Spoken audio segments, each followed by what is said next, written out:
الحمد لله نحمده ونستعينه ونستغفره ونعوذ بالله من شرور أنفسنا ومن سيئات أعمالنا من يهده الله فلا مضل له ومن يضلل فلا هادي له ونشهد أن لا إله إلا الله وحده لا شريك له ونشهد أن سيدنا ومولانا محمدا عبده ورسوله أما بعد فأعوذ بالله من الشيطان الرجيم بسم الله الرحمن الرحيم يا بني إسرائيل اذكروا نعمتي التي أنعمت عليكم وأوفوا بعهدي أوف بعهدكم وإياي فارهبون الحمد لله আল্লাহ তাআলা শুকর যে আল্লাহ তাআলা আমাদেরকে ধারাবাহিক কোরআনে কারীমের তাফসীরে বসার সুযোগ করে দিয়েছেন। এজন্য আমরা আল্লাহ তাআলার কাছে দিল থেকে কালিমাত শুকর আদায় করি। আলহামদুলিল্লাহ আলহামদুলিল্লাহ। আল্লাহ তাআলা যেন কোরআনে কারীমের শেষ পর্যন্ত কোরআনে কারীমের একদম সূরা নাস পর্যন্ত তাফসীর শোনার তৌফিক দান করেন। আমিন। এজন্য আমরা আল্লাহর কাছে দোয়া করব এবং আমার জন্য দোয়া করবেন। আল্লাহ তাআলা যেন আমাকেও সুস্থ রাখে, যেন আপনাদের সামনে বলতে পারি। যাই হোক, আমাদের রুকু 4 নাম্বার রুকু। ইয়া বনি ইসরাঈল আযকুরু নি'মাতি আল্লাতী আন'আমতু আলাইকুম। এর আগ পর্যন্ত আল্লাহ তাআলা কাফেরদের কথা আলোচনা করছে। কাফেরদের মধ্যে বিশেষভাবে মুনাফিকদের কথা আলোচনা করা হয়েছে এবং গত সপ্তাহে আলোচনা হয়েছে হলো আদম আলাইহিস সালাতু ওয়াস সালাম সম্পৃক্ত নাকি। এই সপ্তাহ আল্লাহ তাআলা ইহুদিদের, কাফেরদের মধ্যে, মুশরিকদের মধ্যে সর্বনিকৃষ্ট একটা দল হচ্ছে ইহুদিদের ব্যাপারে আল্লাহ তাআলা আলোচনা করতেছে। ضربت عليهم الذلة والمسكنة وباءوا بغضب من الله غير المغضوب عليهم ولا الضالين। কোরআনে কারীমের মধ্যে ইহুদিদেরকে বলা হয়েছে মাগদুব আলাইহিম এক জায়গায়, আরেক জায়গায় আছে ওয়াবাউ বিগাদাবিন মিনাল্লাহ দুরিবাত আলাইহিম আদ-দিল্লাত ওয়াল মাসকানা ইয়াকতুলুনা আল-আনবিয়া বিগাইরি হাক্কিন। ইহুদিদের গুণ কি? অন্যায়ভাবে নবীদেরকে হত্যা করা। এটা কি ইহুদিদের গুণ? এই জন্যই তো দেখেন না, ফিলিস্তিনে এত লাশ পড়তেছে, 43,000 44,000 লাশ। সুবহানাল্লাহ, আল্লাহ চিন্তা করেন, 44,000 মানুষকে ওরা হত্যা করছে। তা ওটা তো মিডিয়ার রিপোর্ট। মিডিয়া যদি সঠিক রিপোর্ট উত্থাপন করে তাহলে তো অনেক বেশি হবে। এখন যুদ্ধবিরতি চলতেছে, এখন বিল্ডিংগুলো সরানো হইতেছে আর লাশ পাওয়া যেতেছে। চিন্তা করছেন? তাদের এই সিফাত এখন না, তাদের এই সিফাত বহু আগ থেকে। ইয়াকতুলুনা আল-আনবিয়া বিগাইরি হাক্ক, অন্যায়ভাবে নবীদেরকে হত্যা করতো তারা। এর কামই ছিল এটা। ইয়াকুব আলাইহিস সালাতু ওয়াস সালাম, ওনার নাম ছিল ইসরাঈল। কি নাম ছিল? ইসরাঈল। ওনার বংশধরকে বলা হয় বনি ইসরাঈল। উনি ছিলেন নবী। ওনার কওমকে উনি হকের দাওয়াত দিয়েছেন, আল্লাহ তাআলার দাওয়াত দিয়েছেন, আল্লাহ তাআলার একত্ববাদের কথা বলেছেন, শিরিক মুক্ত ইবাদতের কথা বলেছেন। ওনার বংশ থেকে একটা নবী ইসহাকের বংশধর না, ওনার বাবা ইসহাক আলাইহিস সালাতু ওয়াস সালাম, ইব্রাহিম আলাইহিস সালাতু ওয়াস সালাম আমাদের জাতির পিতা নাকি ইসহাক মুজিব? নতুন করে আবার জাতির পিতা বানানোর জন্য চেষ্টা করতেছে বিএনপি। আরে মুসলমান, তোমার জাতির পিতা ইব্রাহিম আলাইহিস সালাতু ওয়াস সালাম, মিল্লাতু আবিকুম ইব্রাহিম হুয়া সাম্মাকুমুল মুসলিমিন। তোমাদের পিতা ধর্ম এটা, সাম্মাকুমুল মুসলিমিন, তিনি তোমাদেরকে মুসলমান নাম দিয়েছেন। কি নাম দিয়েছেন? মুসলমান। মুসলমান জাতি, আর কোনো জাত নেই। বাঙালি কোনো জাত না, ইউরোপিয়ান কোনো জাত না। হাদিসের মধ্যে আসছে লা বাইনাল আহমারি ওয়াল আবিয়াদ, লা বাইনাল আরবি ওয়াল আজামি। আরবি আর আজামির মাঝে কোনো পার্থক্য নেই, কালো আর দলার মাঝে কোনো পার্থক্য নাই। বুঝছেন না কথা? সবাই একসমান। আরব থেকে ইসলামের ইন্তেশার হয়েছে, ইসলাম ছড়িয়েছে। তার মানে এটা না যে আরবরা অনেক সম্মানিত। ইন্না আক্রামাকুম ইনদাল্লাহি আতকাকুম। আরবে কারো বাড়ি হওয়ার কারণে সে আল্লাহর কাছে অনেক বড় সম্মানিত না। আল্লাহ তাআলার কাছে সবচাইতে বড় সম্মানিত হলো যে আল্লাহকে বেশি ভয় করে। বুঝলেন? এই জন্য তো দেখা যায় যখন এখন আমাদের আরব থেকে অনেক মেহমান আসতেছে ইজতেমা উপলক্ষে, বাঙালি আলেমদেরকে কত সম্মান করে। কেন? কারণ ওনারা তো ইসলাম বুঝছে, আমি আর তুমি ইসলাম বুঝি নাই। এই জন্য একদল একটা আগুন গিয়েছে, তারা ক্ষমতা পেয়ে জাতির বিরুদ্ধে ঘোষণা করছে কাকে? এক কাঙ্গালকে, যে ইসলাম বিদ্বেষী একটা লোক। লোক হিসেবে অবশ্যই ভালো হতে পারে, জিয়াউর রহমান লোক হিসেবে অনেক ভালো, কিন্তু উনি জাতির পিতা কেন হয়? আরে জাতির পিতা ইব্রাহিম আলাইহিস সালাম। মুসলমান তুমি যেহেতু, নিজেকে ইসলাম তোমার পরিচয়, তুমি যদি মুসলমান, তোমার জাতি একটাই, তুমি ইসলাম, আর কোনো জাত নাই। তো যে বলতেছিলাম, ইব্রাহিম আলাইহিস সালামের দুই বংশধর, ইসহাক আর ইসমাইল। ইসমাইল আলাইহিস সালাম থেকে আসছেন আমাদের পেয়ারা হাবিব হযরত মুহাম্মদ মুস্তাফা সাল্লাল্লাহু আলাইহি ওয়াসাল্লাম। আর ইসহাক আলাইহিস সালামের বংশধর থেকে আসছেন ইয়াকুব আলাইহিস সালাম। ইয়াকুব আলাইহিস সালামের আরেক নাম ছিল ইসরাইল। কি নাম ছিল? ইসরাইল। ইসরাইল এটা ওনার নাম, আর ওনার সন্তানকে বলা হয় বনি ইসরাইল। ওনার দুজন স্ত্রী ছিল, এক ঘরে ছিল 11টা সন্তান, ওদেরকে বলে বনি ইসরাইল।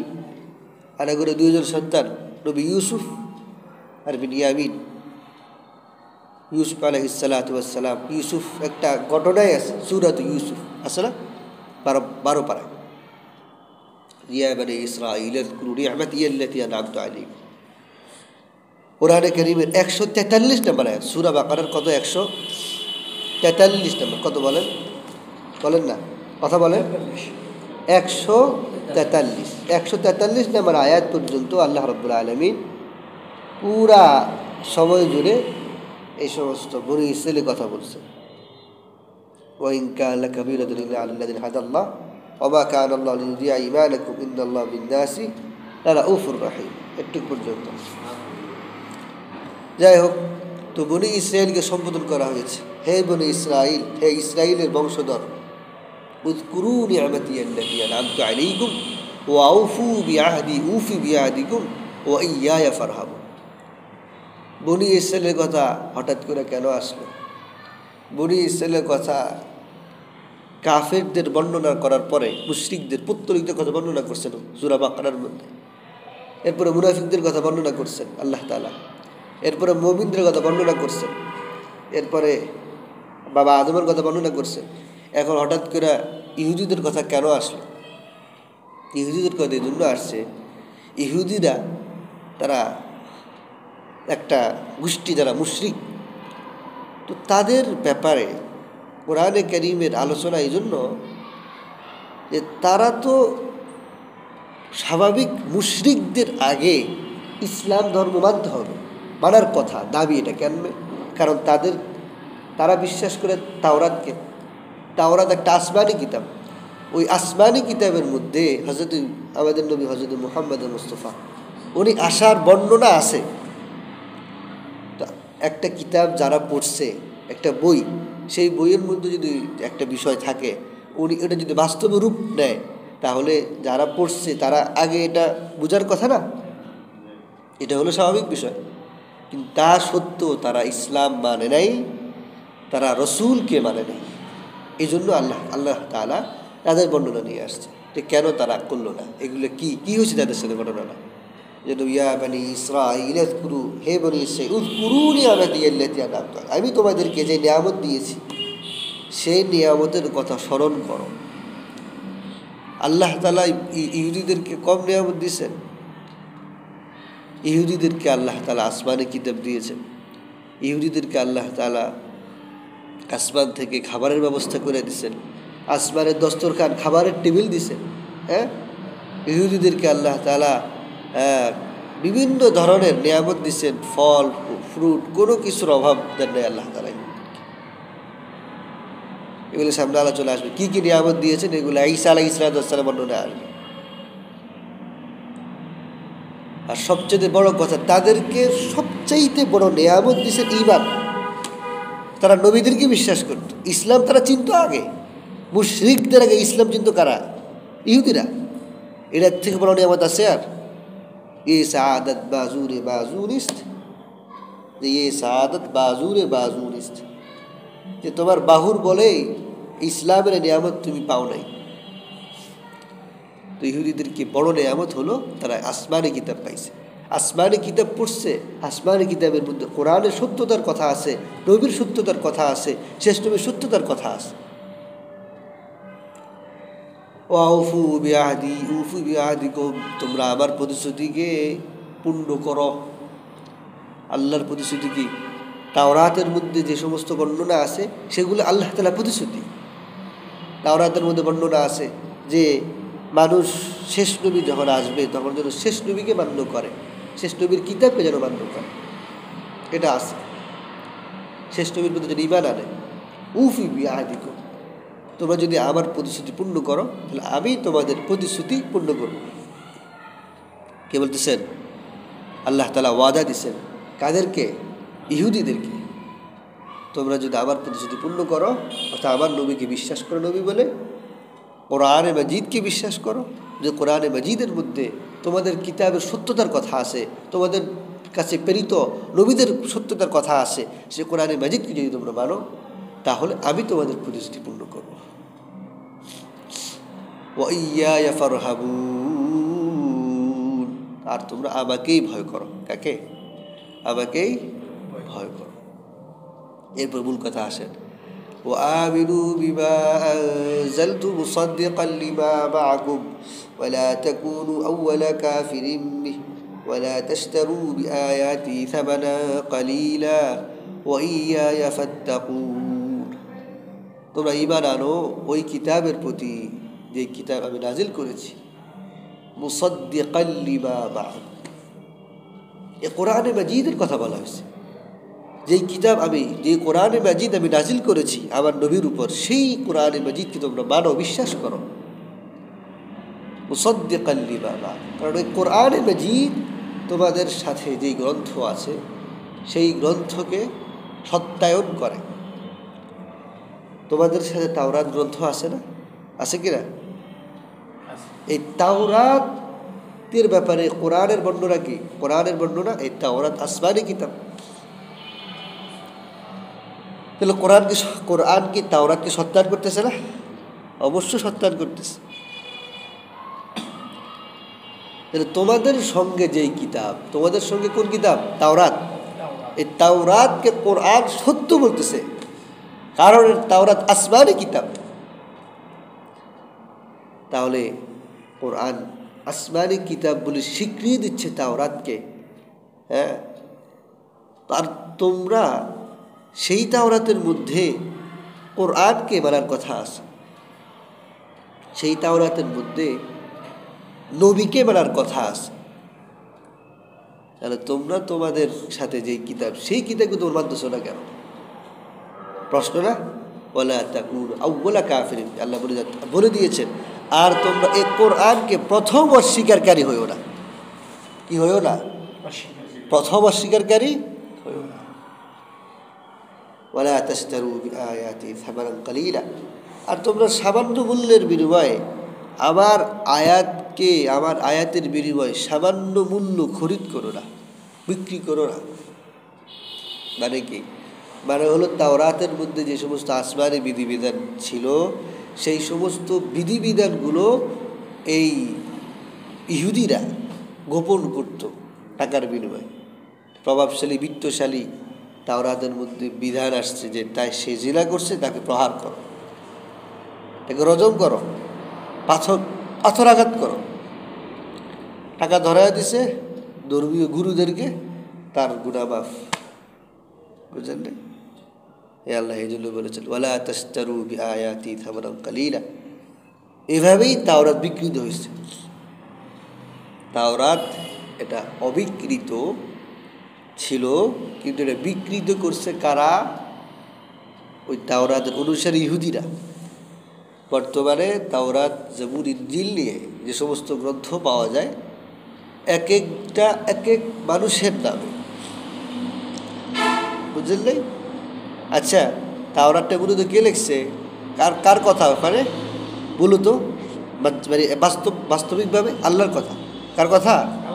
আল্লাহর কথা। যদি মানুষের না, এখানে যদি মনে করেন আমার নাম লেখে বাবা তারেক মোহাম্মদ কোরআন শরীফের, তাহলে কি মানবেন? এটা কোরআন শরীফ মানবেন আপনারা? মানা যাবে। তাওরাত যে বিকৃত, এটার জন্য এতটুকুই প্রমাণ যে তাওরাতের মধ্যে মানুষের নাম আছে। যাই হোক, তো এটাই বলছে ওলা বিকৃতর কাজটা তারাই শুরু করছিল।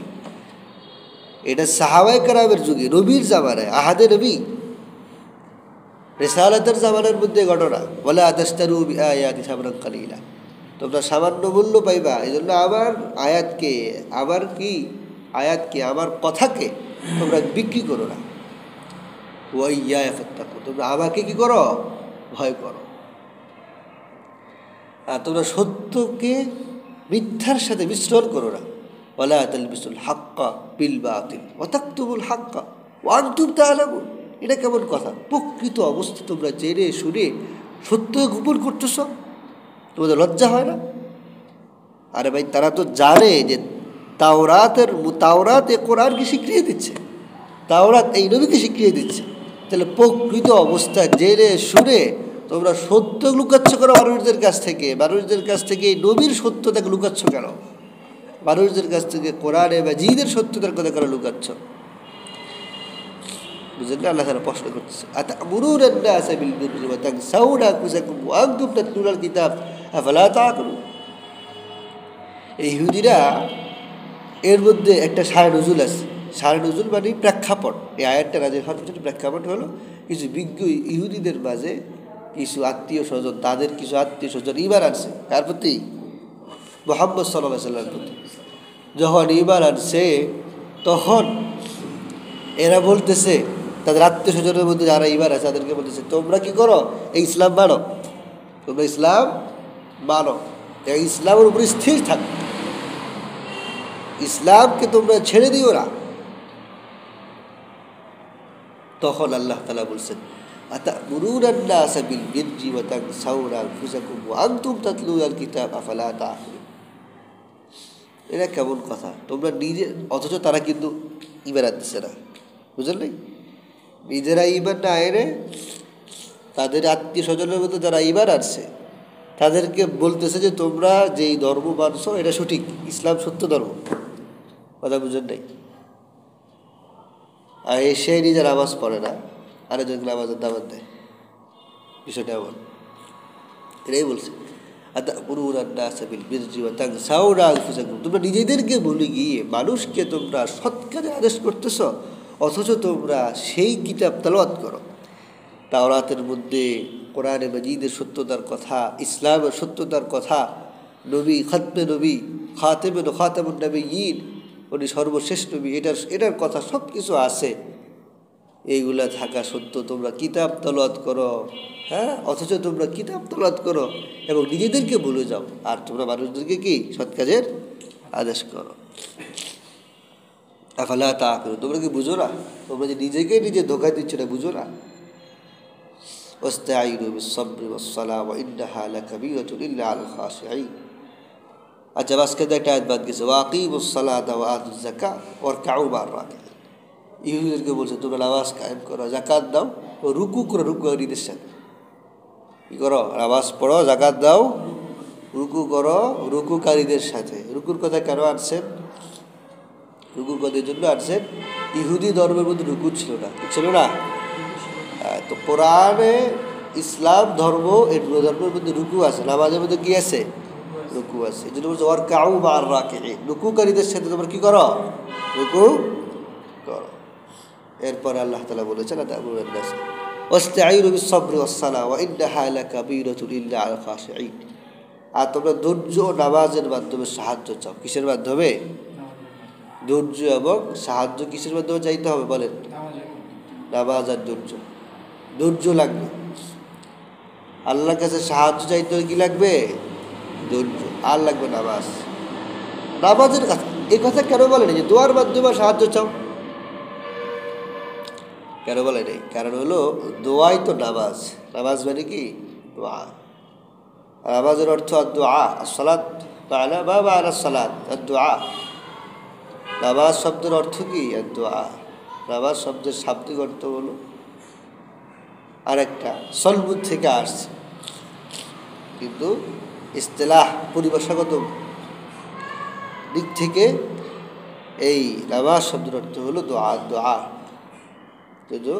তো নামাজ হলো দোয়া। নামাজ কি ভাই? দোয়া। নামাজের মাধ্যমে কাজ সমাধান করেন, যত পেরেশানি, যত কিছু সব নামাজ পড়ে। নামাজ পড়লে পেরেশানি সমাধান হয়ে যাবে ইনশাআল্লাহ। ঋণগ্রস্ত আল্লাহর কাছে নামাজ পড়েন, আল্লাহ ঋণ কমায় দাও। হ্যাঁ, ব্যবসার মধ্যে লস খাইছেন, আল্লাহর কাছে নামাজ পড়েন, হ্যাঁ, আল্লাহ তাআলা পেরেশানি মুক্তি করে দেবে। এই যে দাওয়াত তাবলীগের এত ফিতনা, নামাজ আমাদের কমজোরি। আমরা আগে ইস্তেমা আসলে প্রত্যেক মসজিদের মধ্যে একটা মানে হই হুল্লোড় লেগে যদি ইস্তেমা আসছে, এটা ঈদ। এখন আমাদের আমল কমে গেছে, ঈদ বড় হয় না আমাদের। এই যে গতকালকে মোহাম্মদপুর মার্কাজে গেলাম, এক বুড়ো মানুষ আরব থেকে আসছে মেহমান ইস্তেমা উপলক্ষে। তো মেহমান বলতেছিলাম আমরা আরব থেকে আসছি আপনাদের কাছে, আপনারা তো সৌভাগ্যবান, আপনারা আপনাদের দেশে সব কিছু পাইতেছেন, আমরা সেই আরব থেকে আসছি, ইস্তেমাকে কেমন করেন? নিজেদের দেশে ইস্তেমা থাকা সত্ত্বেও আমাদের কাছে ইস্তেমার মূল্য নেই। আমাদের আমলের কমতির কারণে, আমাদের গুনাহের কারণে, হ্যাঁ, আজকে এরকম কামের মধ্যে এরকম সমস্যা। এক শ্রেণীর বাতিল খুনি বের হয়েছে, খুনি সন্ত্রাসী, 4-4টা খুন করে ফেলছে। কত সাথী ভাইয়ের হাত নাই, কত সাথী ভাইয়ের পা নাই, কত আসাতে দেয় কেরামের মাথায় ব্যান্ডিস বা হাতে ব্যান্ডিস। আমাদের সাথী ভাইয়ের হাত ফিরে পাবে, পা ফিরে পাবে? এই জন্য আমাদের সাথী ভাইদেরকে আমরা যারা শহীদ হয়েছে তাদের দিকে লক্ষ্য রেখেও ইস্তেমা যাইতে হবে। ইস্তেমা 2 পর্ব। কয় পর্ব? 2 পর্ব। আমাদের দ্বিতীয় পর্বে সব মঙ্গল বুধ 31শে জানুয়ারি 1-2 প্রথম পর্বে 31টা জেলা। কয়টা জেলা? আর ঢাকার 4 পয়েন্ট। দ্বিতীয় পর্বে 21টা জেলা আর ঢাকার 4 পয়েন্ট। ঢাকার 4 পয়েন্ট মোহাম্মদপুর, কেরানীগঞ্জ, সাভার আর হলো যাত্রাবাড়ি। ঠিক আছে ইনশাআল্লাহ। তা আমরা ইস্তেমা যাওয়ার জন্য প্রস্তুতি গ্রহণ করি। আগামী সপ্তাহে ইস্তেমা গাস্ত করে লিস্টি করে আমরা হাফিজ জুজুর মসজিদ, সামনের মসজিদের সাথে মিলায়া আমরা ইস্তেমা যাবো না ইনশাআল্লাহ 3 দিনের জন্য। ইস্তেমা 3, 4, 5, 31শে জানুয়ারি 1-2 আর 3, 4, 5 আমরা ইনশাআল্লাহ ইস্তেমা যাওয়ার চেষ্টা করব। যাই হোক, আজকে চলে আসছে ওয়া ইন্নাহা লাকাবীরাতুন ইল্লা আলাল খাশিঈন। নামাজ অনেক কঠিন। নামাজটা কি কঠিন? নামাজের মধ্যে মনোযোগ আনা বড় কঠিন বিষয়।